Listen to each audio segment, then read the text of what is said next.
Генералната комисия за рибарство в Средиземно море играе ключова роля в управлението на рибарството, като приема информирани решения за опазване и управление на рибарството в Средиземно море и Черно море.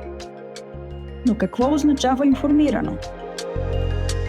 Всички решения проистичат от най-добрата налична наука. Това означава данни. Наличието на надежни, обширни и навременни данни е от решаващо значение за GFCM в процеса на консултациите за управлението на отделните рибарства. Различните заинтересовани страни в бранша, с които GFCM си сътрудничи, събират данни на национално ниво в различни източници и дейности, като програми за мониторинг, изследователски програми и пилотни проекти, а също така и проучвания на море и социално-икономически проучвания. Целева подкрепа на етапа на събиране на данни предоставят MedSea4Fish и BlackSea4Fish, две целенасочени програми, които допринасят за устойчивото управление на рибарството в Средиземно море и Черно море чрез изграждане на капацитет и техническа помощ. Всички тези данни след това се подават в секретариата на GFCM чрез специализирана онлайн платформа, наречена референтна рамка за събиране на данни. След като данните бъдат подадени, експерти от региона и други съответни заинтересовани страни се събират в семинари и работни групи, за да хармонизират резултатите, анализират данните, разработват прогнози и определят приоритети. Това осигурява основата за научния съвет.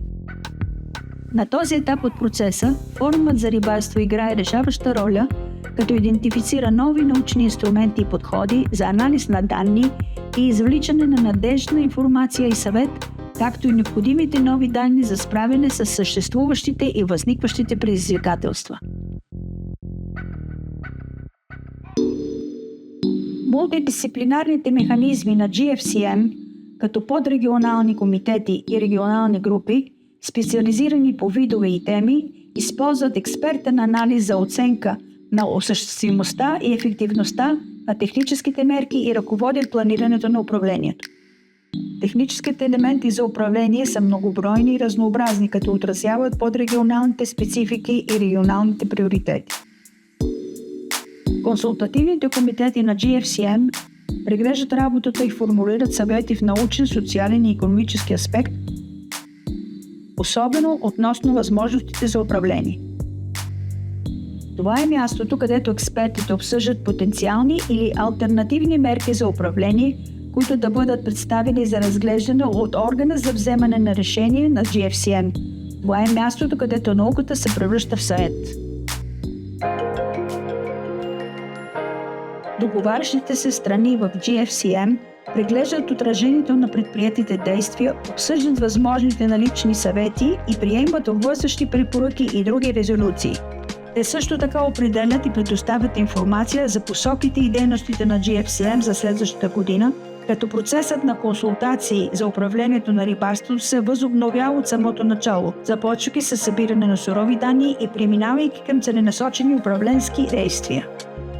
От самото начало на процеса на всеки етап различни други заинтересовани страни допринасят с допълнителни знания, които се интегрират в взетите решения.